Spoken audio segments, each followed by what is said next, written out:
My parents stole $150,000 from me using my own social security number. When I confronted them with bank statements and federal investigators, Mom cried and said I was destroying the family. I looked her in the eye and said, "Good, but let me back up. I've always been the responsible one, the reliable daughter, the one who shows up when everyone else bails."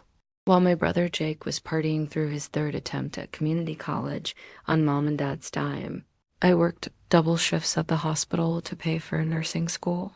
While my cousins got brand new cars for graduation, I drove a rusted Honda Civic with no air conditioning through 3 Portland summers.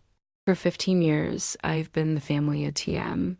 When Dad needed $30,000 for his revolutionary food truck concept, I liquidated my entire retirement fund. I was 28 and figured I had time to rebuild. When Jake got his third DUI and needed $15,000 for legal fees, I picked up extra weekend shifts for 6 months to cover it. When Mom needed someone to consign her mortgage refinance after Dad's business failed, I didn't even hesitate. I live in a studio apartment that smells like the Indian restaurant downstairs. I drive that same Honda, now 10 years old with 200,000 miles. One haven't taken a vacation since nursing school, but I told myself it was worth it. Family comes first. That's what love looks like, right? Sacrifice. Mom calls it taking care of each other. She reminds me constantly how they sacrificed everything to give me a good childhood. How they worked extra jobs to pay for my orthodontist appointments. How they deserve my gratitude now that I'm successful. I make $68,000 a year as a registered nurse. After taxes, rent, and my student loans, I have maybe $800 left each month. But to them, I'm rich. I'm the one who made it out. Every Sunday dinner is the same routine. Mom makes her famous lasagna, which is actually just stuffers with extra cheese. And somewhere between the garlic bread and dessert, yes, comes. It's always urgent. Always family related, always my responsibility. "Sarah, honey, Jake's landlord is threatening eviction again. Can you help out? Just $2,000 to get him caught up. Your father's truck needs new brakes, or he can't get to work. You know how tight money is right now. The insurance didn't cover your grandmother's funeral costs. We're short $5,000. I always say yes, because what kind of daughter would I be if I said no? 3 weeks ago was different, though. I sat at their dining table, the same one I'd done homework on 20 years ago, listening to Mom's latest pitch.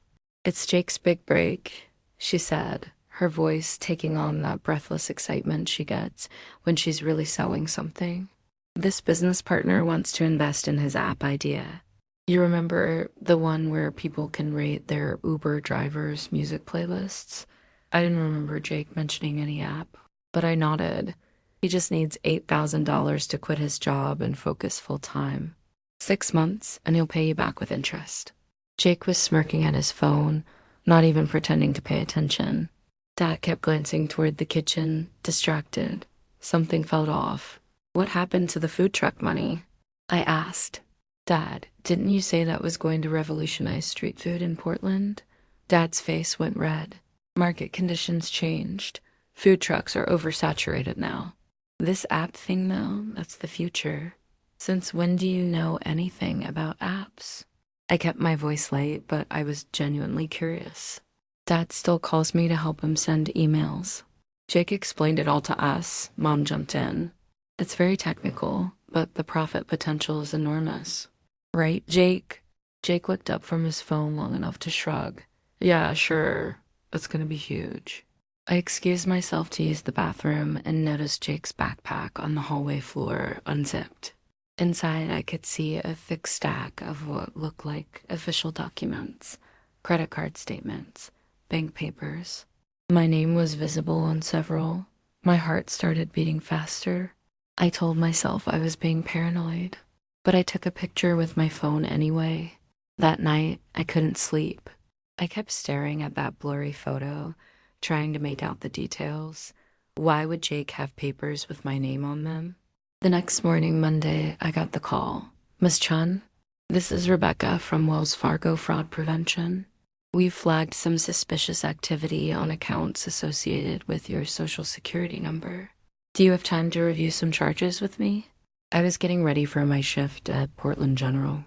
My hands went cold. What kind of suspicious activity? Well, it appears someone has been opening credit accounts across multiple states using your information. We show new accounts in Oregon, California, and Nevada, all opened within the past 6 months. I sat down hard on my bed.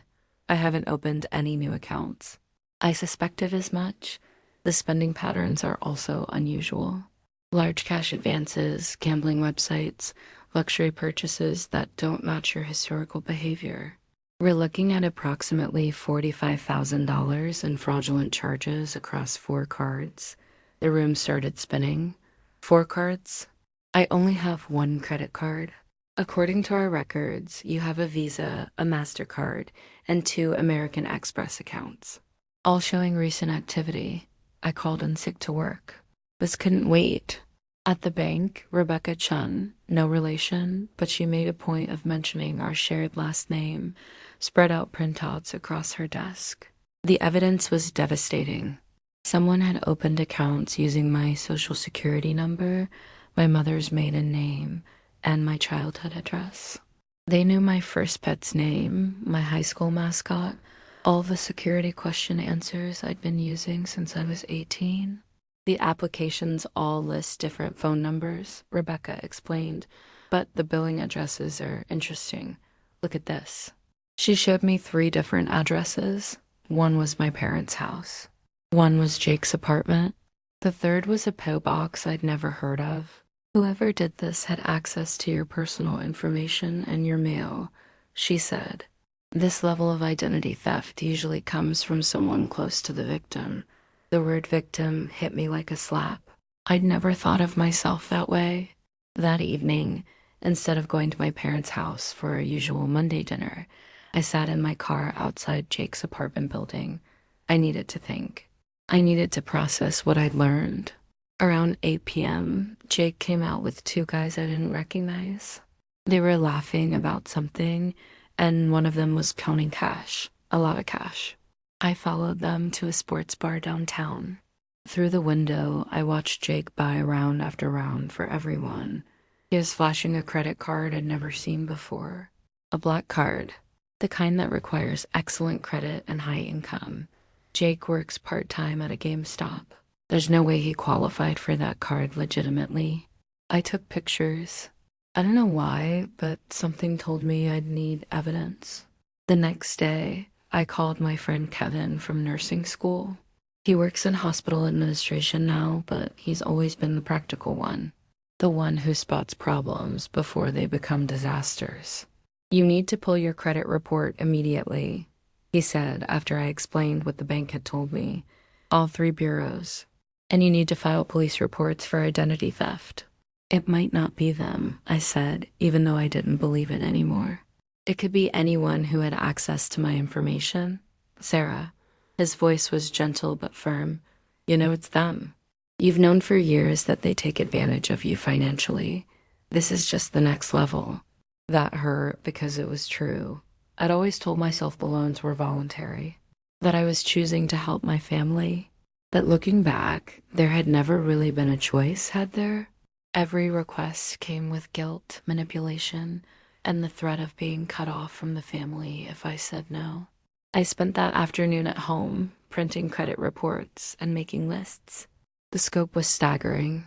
17 credit accounts I'd never authorized. A second mortgage on a property I'd supposedly co-owned but had never seen. 3 personal loans totaling $35,000. The worst part was a tax document showing I'd been claimed as a dependent on my parents' returns for the past 2 years, while simultaneously being required to pay my own taxes as an independent adult. They'd been double-dipping, getting tax benefits for supporting me while I supported them. My phone buzzed. A text from Mom. Missed you at dinner last night. Dad made your favorite pork chops. Can you come by tonight? Jake wants to show you his app prototype. I stared at that message for 10 minutes. The casual manipulation, The assumption that I'd drop everything for them. The complete lack of acknowledgement that I might have my own life, my own plans, my own needs. For the first time in my adult life, I typed back, "Can't make it tonight. Busy with work stuff." The response came immediately. "Work stuff? On a Tuesday night?" "Sarah, family is more important than work. We need to discuss Jake's investment opportunity." Then another, "You've been distant lately. Is everything okay? You know you can tell us anything." Then, "Your father is worried about you. He thinks you might be having money problems. Are you embarrassed to ask for help?" I turned off my phone. Wednesday morning, I made an appointment with Detective Maria Rodriguez at Portland Police. Kevin had recommended her. She specializes in financial crimes and family fraud cases. Detective Rodriguez was younger than I expected, maybe early 30s, with kind eyes and a no-nonsense demeanor. Her office walls were covered with certificates and commendations. Financial abuse by family members is more common than people realize, she told me as I spread out my evidence. The victims are often high-achieving, empathetic people who've been conditioned to prioritize family needs over their own well-being. She examined the credit reports, the unauthorized accounts, the tax documents. This is sophisticated identity theft. Your parents have been building a financial house of cards using your credit as the foundation. Can you prove it was them? The billing addresses are a good start, but we'll need more. Are you willing to wear a wire? The question shocked me. A wire? Like on TV? A small recording device? If you confront them and they admit to any of this on tape, that's evidence we can use in court. Court. The word made my stomach drop. I just want them to stop. I want to get my identity back. Sarah, they've stolen over $150,000 from you. This isn't something that stops with a family conversation. This is federal crime territory. That evening, I finally turned my phone back on. 14 missed calls from Mom, 6 from Dad, 3 from Jake. 27 text messages ranging from concerned, "Honey, please call us back," to accusatory, "This silent treatment is childish and hurtful," to downright manipulative, "Your father had chest pains last night worrying about you." I called Kevin instead. "I think I need that private investigator," I said. "Already found you one?" he replied. "Her name is Diana Walsh, former FBI Financial Crimes Unit. She specializes in family fraud cases." Diana Walsh met me at a coffee shop in Northwest Portland the next morning. She was a tall woman in her 50s with silver hair and an intensity that made me sit up straighter. "Your detective friend gave me the basics," she said, opening a laptop. "But I've already started digging deeper. What I found is extensive." She turned the screen toward me. Bank records, property documents, loan applications, all with my forged signature. "Your parents have been using your identity to fund a gambling addiction," she said bluntly. "Your father has accounts with 12 different online casinos and 3 sports betting sites. The transactions go back 18 months. I felt sick. How much? So far, about $73,000, all charged to credit cards opened in your name." She scrolled to another document. "Your brother has been selling your personal information to identity theft rings. We tracked 17 different sales of your data over the past year. He's made approximately $12,000 selling access to your nursing credentials, social security number, and financial information. The betrayal was breathtaking. How do you know all this? Your brother isn't very smart about covering his digital tracks. He's been using his own PayPal account to receive payments. We have transaction records showing payments from known identity theft operations." She showed me more documents. Purchase orders for fake IDs using my information. Loan applications I'd never signed. Even a lease agreement for an apartment I'd never seen, listing me as a guarantor for Jake's rent. "The most concerning thing," Diana continued, "is this." She pulled up a legal document, a petition for guardianship. My parents were in the process of having me declared mentally incompetent so they could gain legal control of my finances. They've been building a case that you're unstable, irresponsible with money, and unable to make sound decisions. They have a doctor's letter stating you've been exhibiting signs of mental illness. What doctor? I haven't seen a doctor for anything except my annual physical.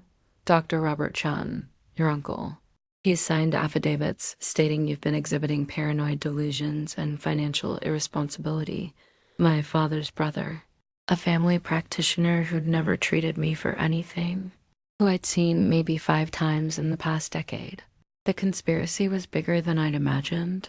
This wasn't just theft. This was a coordinated effort to gain complete control of my life and finances. That night, I couldn't eat. I sat in my apartment, looking at the evidence spread across my kitchen table. Photos, documents, recordings, financial statements. The story they told was clear. My family had been systematically destroying my financial life while positioning themselves to take complete control. I thought about all those Sunday dinners, all the guilt trips, all the times they'd made me feel selfish for wanting to keep any money for myself. You're so lucky to have a stable job, Mom always said. We just need a little help getting back on their feet. After 15 years of my help, they should have been millionaires. My phone buzzed. Another text from Mom. Sarah, this has gone on long enough. We're coming over tomorrow night to discuss whatever is bothering you. Family problems stay in the family. I screenshotted that message and sent it to Detective Rodriguez and Diana Walsh. Then I typed back, don't come over. I'm not ready to talk yet. The response was immediate. Not ready? You're 34 years old, Sarah. You don't get to throw tantrums and shut your family out. We'll be there at 7. I forwarded that to my legal team too. Friday morning, Diana called with an update. We traced the gambling accounts to your father's computer. The IP address matches his home internet connection. We also found evidence that your brother has been intercepting your mail. He had a change of address form filed to redirect certain financial statements to a PO box he controls. How long have they been planning this, based on the digital trail? At least 2 years. This was a long-term operation. That afternoon, I met with Detective Rodriguez to plan the confrontation. I would wear a small recording device and try to get them to admit what they'd done. Remember, she coached me, stay calm, let them talk, ask open-ended questions. Don't accuse them directly, let them incriminate themselves. At 6:55 p.m., I heard car doors slamming in my parking lot. Through my window, I watched all 3 of them walking toward my building. Mom carrying a covered dish, her peace offering lasagna. Dad looking stern and determined.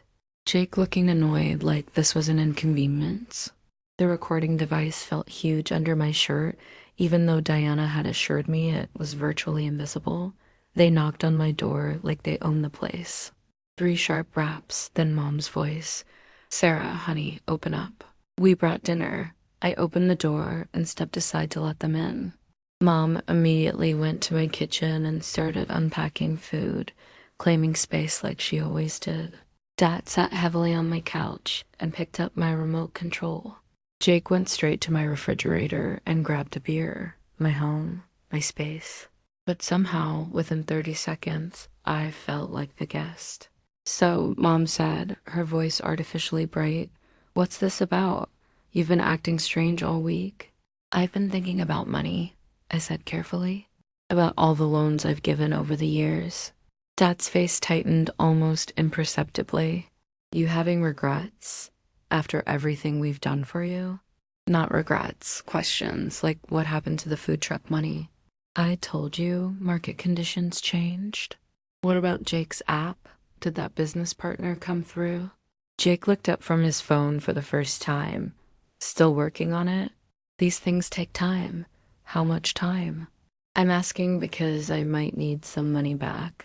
The temperature in the room dropped 10 degrees. Mom set down the serving spoon with a sharp clink. Need money back? Sarah, those weren't loans. That was family helping family. You don't ask for that kind of help back. Why not? If Jake's app is going to make millions, surely he can afford to repay an $8,000 family contribution. It doesn't work that way, Dad said. His voice was getting that edge it got when he was about to lose his temper. We're family. We don't keep score. Maybe we should start, I said. Jake laughed, but it wasn't a nice sound. What, you want us to sign contracts now? Make it all official? Jesus, Sarah, you've really changed. Changed how? Selfish? Greedy. You make good money and suddenly you think you're better than us. Mom's eyes were getting watery. The manipulation tears were starting. I don't understand where this is coming from, honey. We've always been so close. We've always taken care of each other. Have we? Because I've been thinking about that, and it seems like the taking care of goes mostly in one direction. That's not fair, Dad said. We raised you. We sacrificed for you. We gave you everything. Like what, specifically?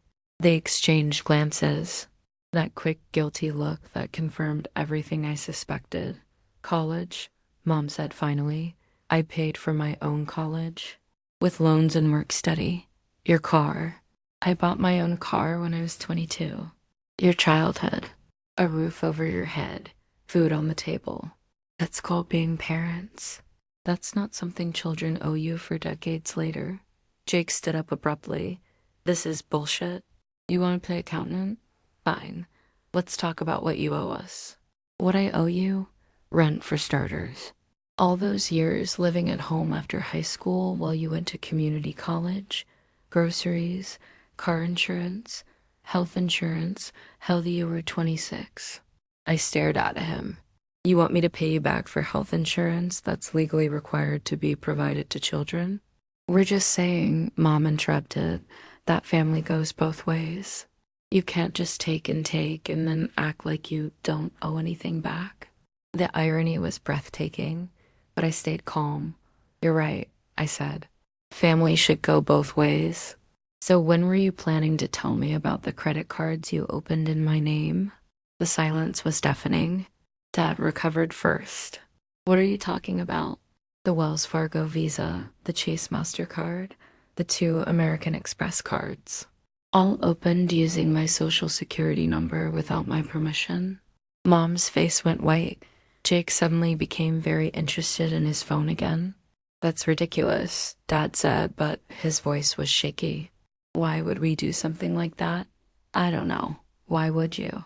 We wouldn't. You're being paranoid. So if I call the credit card companies right now, they won't tell me that the cards are being used at casinos and sent to your address?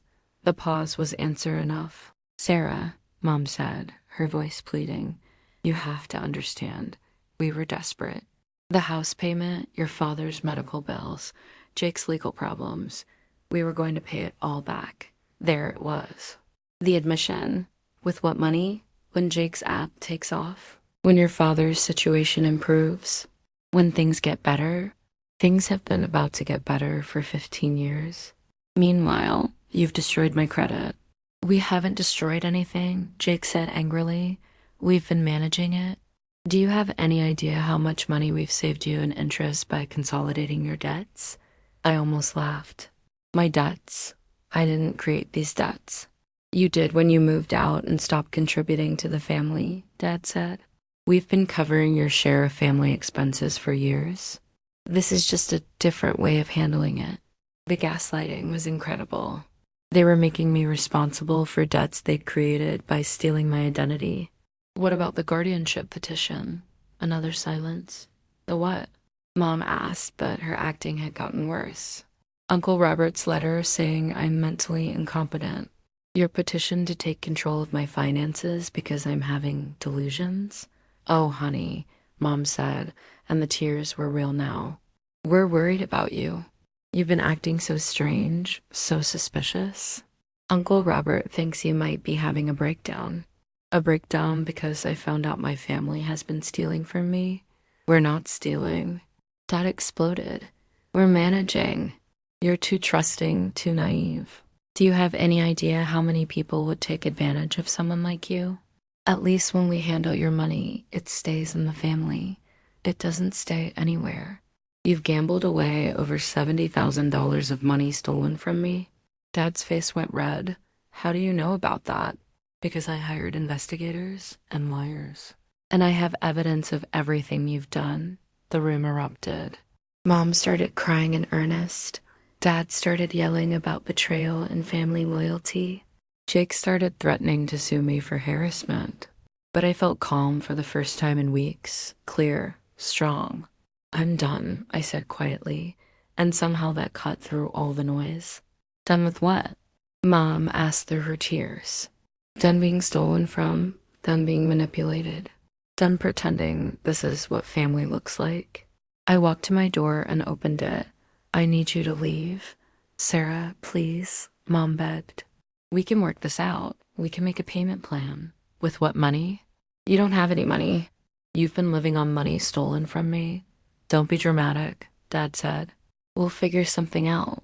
No, we won't, because I'm pressing charges. Jake stepped forward aggressively. You're what? I'm pressing charges for identity theft, fraud, and financial abuse.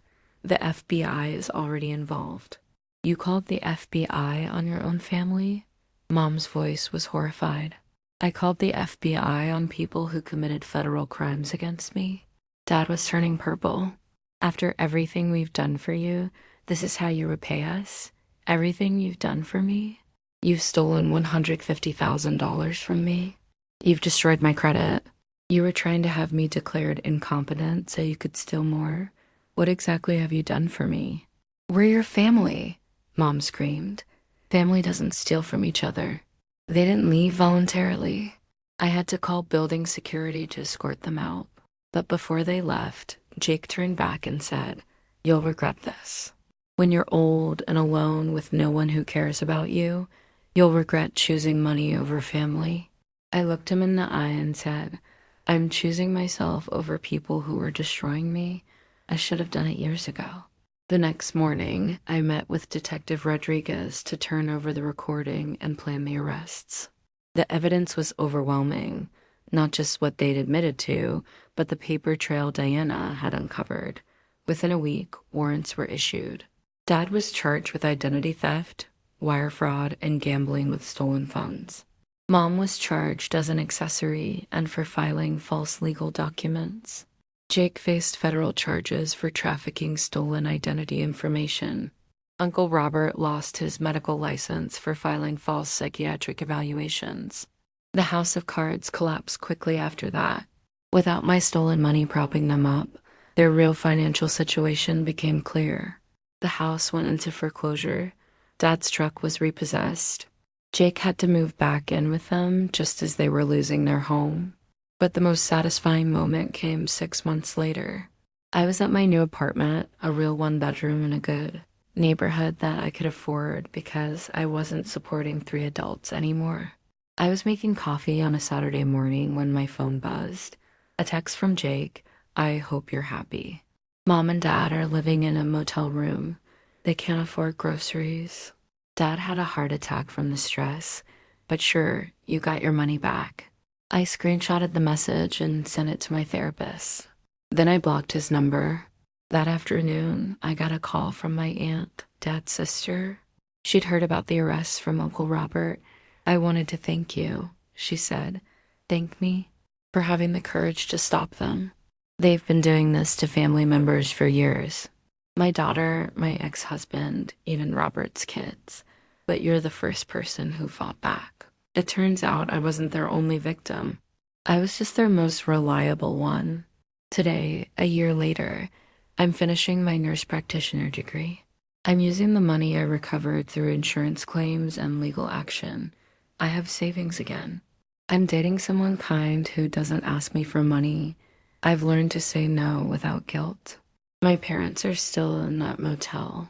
Dad is on probation and can't leave the state. Mom works part-time at a grocery store. Jake is serving 18 months in federal prison. I don't feel guilty about it. Last week, I got a card from my cousin in California. Thank you for showing me what boundaries look like, she wrote. I cut off Uncle David and Aunt Patricia too. For the first time in years, I'm not stressed about money. That card is on my refrigerator now, next to a photo of me at my graduation ceremony. Just me. No family. But I'm smiling bigger than I ever did in those old family photos where I looked tired and worn down. I used to think that love meant giving until it hurt. Now I know that real love doesn't ask you to destroy yourself for other people's benefit. Family should lift you up, not drain you dry. And if they're draining you dry, they're not really family. They're just people who share your DNA and know how to push your buttons. I'm happier without them, healthier, stronger, free. What do you think? Did I go too far or not far enough?